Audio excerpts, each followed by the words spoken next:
Vamos dar sequência aqui ao Jornal da Manhã, justamente falando do texto da proposta de emenda à Constituição que vai modificar o sistema tributário do país, que foi apresentado na última quinta-feira pelo relator da reforma tributária na Câmara, o deputado Aguinaldo Ribeiro, que é do Partido Progressista da Paraíba. E de acordo com o texto, alguns itens terão uma alíquota reduzida em 50% na comparação com o imposto padrão.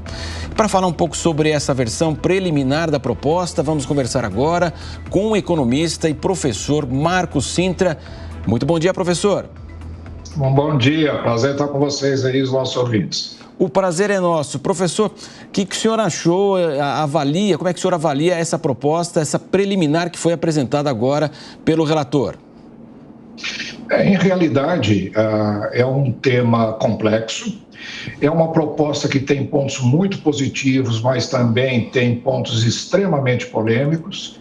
Ela não é clara em muitos dos itens importantes na definição de um novo modelo tributário. Muita coisa é remetida à lei complementar, que será definida só posteriormente, de modo que é um projeto que já era conhecido, já se tinha principalmente assim, as grandes diretrizes já eram conhecidas, mas os detalhes precisariam ser melhor avaliados. Então, a primeira observação que eu faria é que é absolutamente impossível, eu diria até mesmo, de certa forma, irresponsável, se votar um projeto como esse em 15 dias, ainda mais um projeto que altera estruturalmente o funcionamento da economia brasileira. Agora, é um projeto que tem pontos positivos e negativos também. O principal pecado desse projeto, na minha avaliação, é o rompimento do Pacto Federativo. Ele agride o Pacto Federativo ao tirar a autonomia tributária de prefeitos, de tirar a autonomia tributária de governadores, de certa forma, como vários deles estão dizendo, e com isso altera profundamente o equilíbrio entre setores na economia.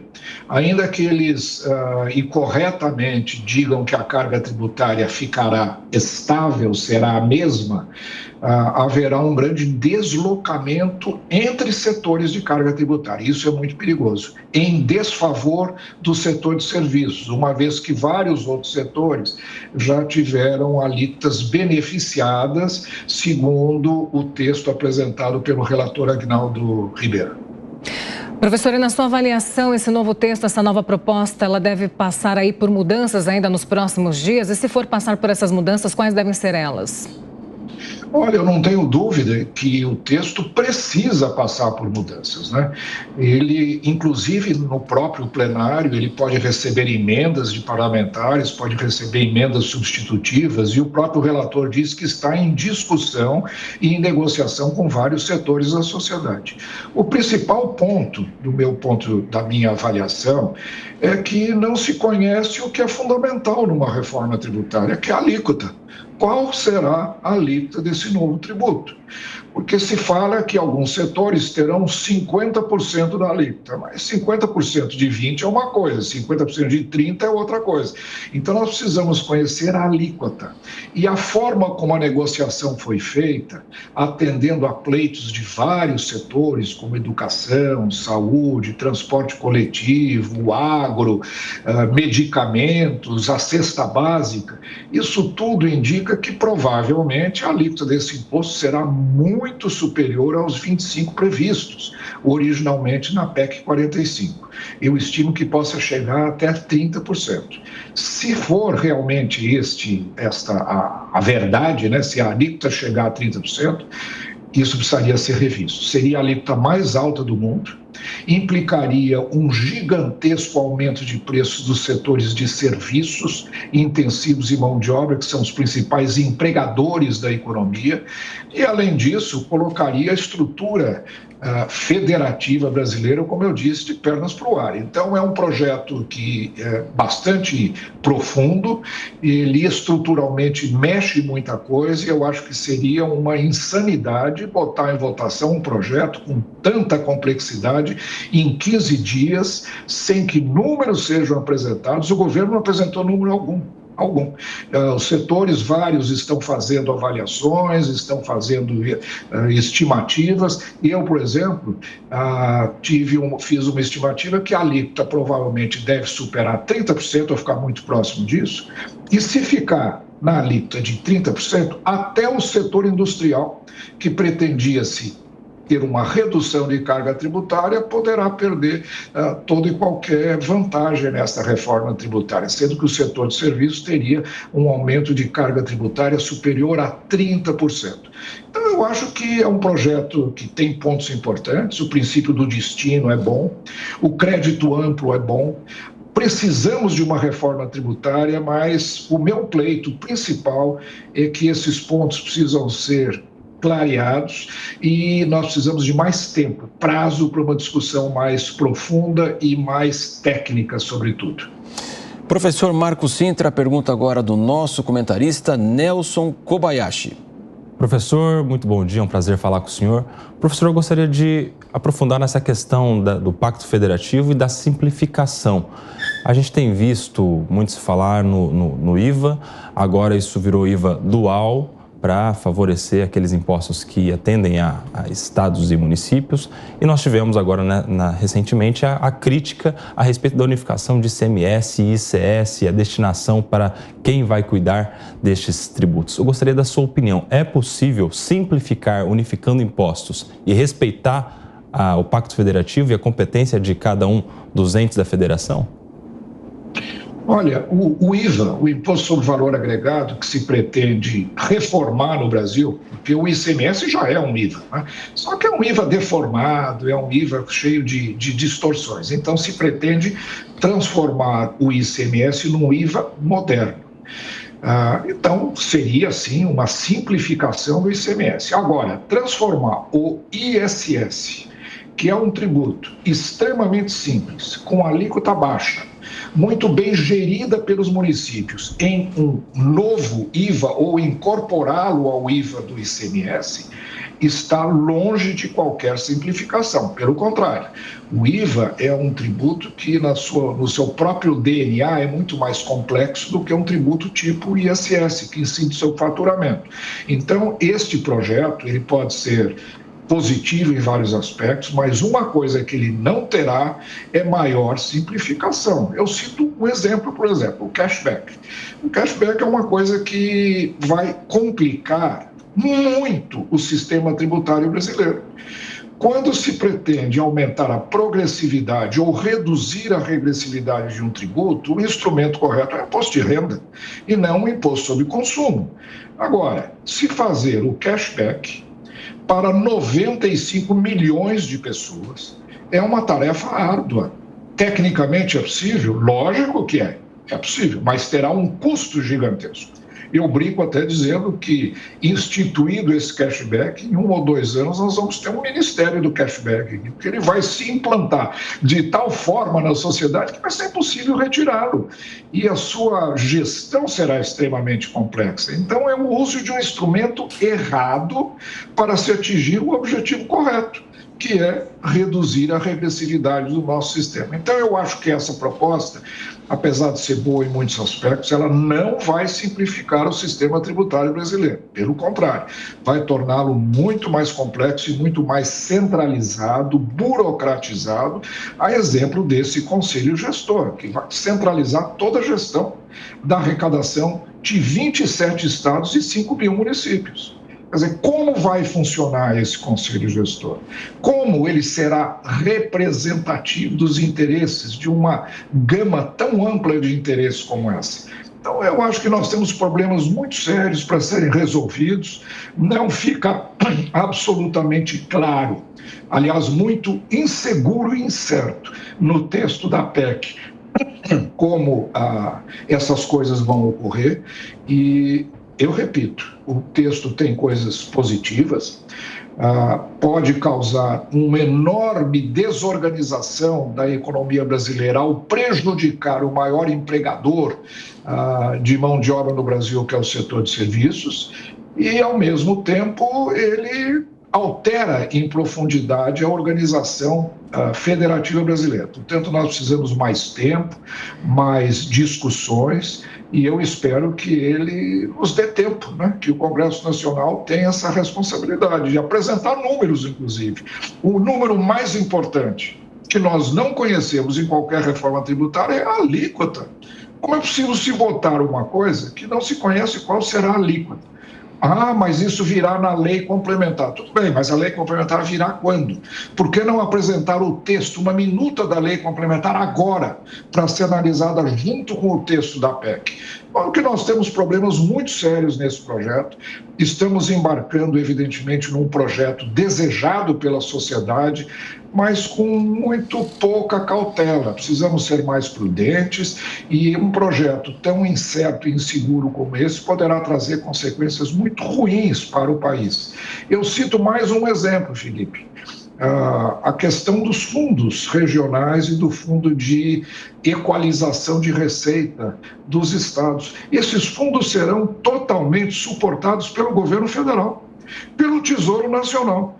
No momento em que se discute o arcabouço, no momento em que se discute a redução do déficit público, o aumento da relação déficit-PIB, o governo assume compromisso de custear fundos que serão provavelmente na casa de centenas de bilhões de reais. Então são coisas que precisam ser melhor discutidas na sociedade brasileira antes de darmos esse verdadeiro salto no escuro.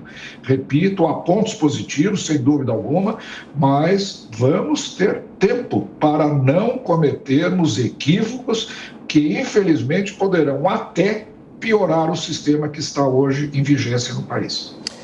Professor Marcos Cintra, o senhor falou justamente dessa simplificação, né? As multinacionais que estão instaladas aqui no Brasil, elas reclamam que lá no país sede ou na Europa, Estados Unidos, elas têm lá um pequeno escritório para entender o arcabouço fiscal do país, e aqui elas precisam ter um verdadeiro prédio inteiro para tentar se adequar à legislação, e muitas até tentam se adequar, querem ficar na lei e são punidas pela série de medidas que são anunciadas aí pela Receita e também outras normativas. E o senhor tem uma tese que há muitos anos defendia dessa simplificação do imposto único, né? Quer dizer, o senhor foi consultado, de fato seria uma saída simplificadora para o país? Olha, eu não fui sequer convidado para participar nas audiências públicas que foram feitas agora pelo grupo de trabalho. A impressão que eu tenho é que o modelo já estava definido e que não haveria abertura de espaço para novas propostas. Mas eu cheguei a fazer publicamente, e uma delas é o seguinte: este problema, que é, para mim, o mais grave de todos nessa reforma tributária, que é o aumento da carga tributária incidente sobre o setor de serviços, poderia ser sanado se, juntamente com esse projeto, viesse uma proposta de desoneração da folha de salários, que é o maior item de custo do setor de serviços, além de ser uma medida justificável do ponto de vista social, reduzir a tributação sobre salário para facilitar o emprego, para facilitar geração de renda, mas o governo fechou as portas, né? Recentemente houve uma decisão de que nesta etapa do projeto não haverá qualquer possibilidade de desoneração de folha, e no meu ponto de vista seria um grande desatador desse nó a inclusão da desoneração de folha no projeto da PEC 45. Então, o diálogo, como eu disse, está um pouco truncado, né? O diálogo foi, de certa forma, interditado por uma decisão aparentemente já tomada atrás de que o modelo seria esse. Seriam feitos ajustes, haveria alguns benefícios incluídos dentro desse modelo, mas mudar a característica geral do modelo previsto aparentemente não está nos projetos do governo. E é uma pena, porque o grande problema desta reforma tributária poderia ser muito facilmente sanado se houvesse a incorporação de um projeto de desoneração de folha de salário juntamente com esse projeto. Professor, e como que reagiu o mercado financeiro nessa última semana em relação a esse novo texto da reforma? E eu sei que é muito difícil a gente prever aqui, falar dos próximos dias de um futuro, mas como o mercado financeiro deve reagir aí nos próximos meses, caso esse texto não seja modificado, principalmente em relação ao setor de serviços, assim como o senhor falou por aqui, que é um setor que deve ser muito prejudicado por causa dos impostos? Olha, é uma pergunta interessante que você faz, porque eu fiz várias simulações usando dados do IBGE para computar o impacto do projeto agora, com esta característica anunciada na última quinta-feira. E o setor financeiro vai ter um aumento de carga tributária, porque ele vai ter uma tributação cumulativa, com uma alíquota alta de 5,76%. Portanto, haverá um aumento da carga tributária do setor financeiro, dos bancos e das atividades do setor financeiro. Mas, mesmo assim, me parece que o clima geral é otimista com relação a uma reforma tributária, de que é preciso ter uma reforma tributária, todos nós concordamos com isso. O grande problema é qual reforma tributária. Não podemos simplesmente dar um salto no escuro sem avaliar outras alternativas. Então, me parece que a sociedade está reagindo bem a esta proposta, mas é mais uma razão para a qual eu peço mais tempo. Eu acho que a sociedade precisa ficar mais convencida de que realmente é um bom projeto antes de assinar um cheque em branco. E esperando que a lei complementar resolva todos os problemas e que faça realmente prevalecer todos os benefícios previstos na PEC, o que é uma hipótese apenas, porque nós não temos sequer o texto dessa lei complementar e nós sabemos que um novo debate vai surgir quando ela for efetivamente colocada em pauta. Nelson Kobayashi. Professor Marcos Sintra, eu gostaria de saber a sua avaliação sobre uma crítica que vem acontecendo pelos governadores, em especial, a respeito de falta de clareza a respeito de uma regra de transição. Porque os governos de estado e de município têm ali o seu orçamento, têm os compromissos que já estão estabelecidos e que precisarão ser honrados, né? E eu gostaria de saber a sua avaliação sobre qual seria um modelo ideal de transição para que não haja uma mudança do dia para a noite nesse sistema tributário que vai impactar, claro, o caixa dos estados e dos municípios especialmente. Não há dúvida, a adoção do princípio de destino na tributação, pela sua própria natureza, ela altera a distribuição de arrecadação entre estados em muita profundidade, né? A única proposta saneadora desse problema e dessa insegurança no texto é que a lei complementar vai definir como vai funcionar o Conselho Gestor e ele vai estabelecer as regras de funcionamento, de partilha, a regulamentação e a normatização desse tributo. É a única coisa que está sendo dita. A lei complementar vai definir tudo isso. É evidente que isso gera uma insegurança profunda nos gestores públicos, que legitimamente ficam preocupados. Além disso, o mecanismo de transição, de certa forma, atenua esse problema, né? Porque é um período longo de transição, de 8 anos, mas, do ponto de vista da sociedade, é uma característica negativa do projeto, porque nós não podemos também ter uma transição de 8 anos, depois mais 50 anos de garantia de que estados e prefeituras não vão perder a arrecadação. Então, é um projeto de transição longo, quem sabe necessário, mas não tão longo quanto esse, porque os nossos problemas são imediatos. Nós precisamos encontrar soluções o mais rapidamente possível para os problemas que a sociedade brasileira vem encontrando. E essa insegurança e essa incerteza pode ser muito ruim para o clima econômico brasileiro.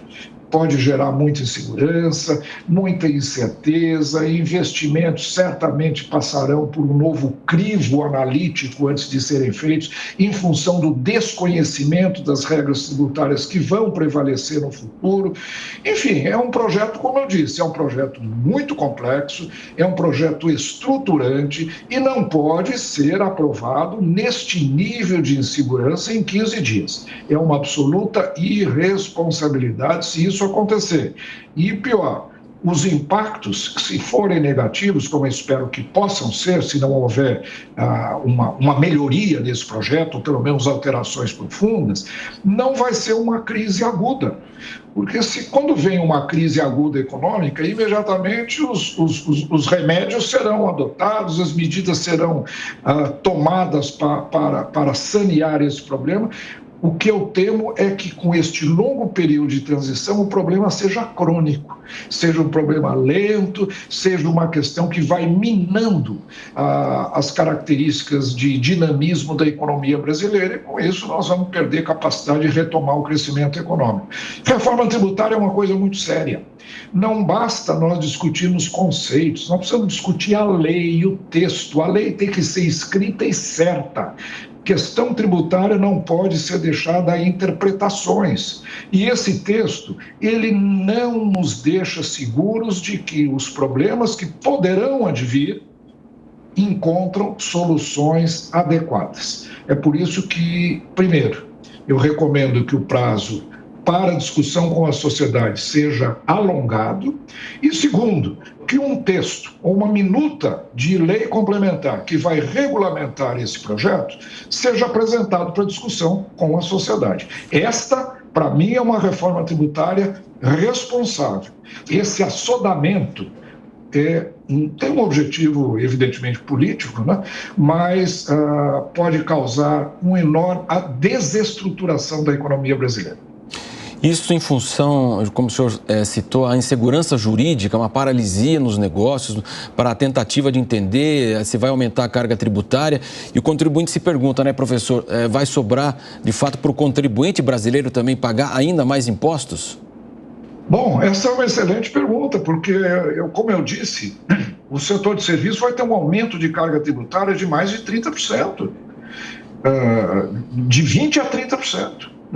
Se a alíquota necessária para manter a arrecadação constante, em função de todos esses benefícios que estão sendo concedidos a vários setores, chegar a 30%, até a indústria terá aumento de carga tributária, segundo as estimativas que eu acabei de fazer. Terminei ontem à noite, com os dados já previstos agora pelo projeto do deputado Aguinaldo.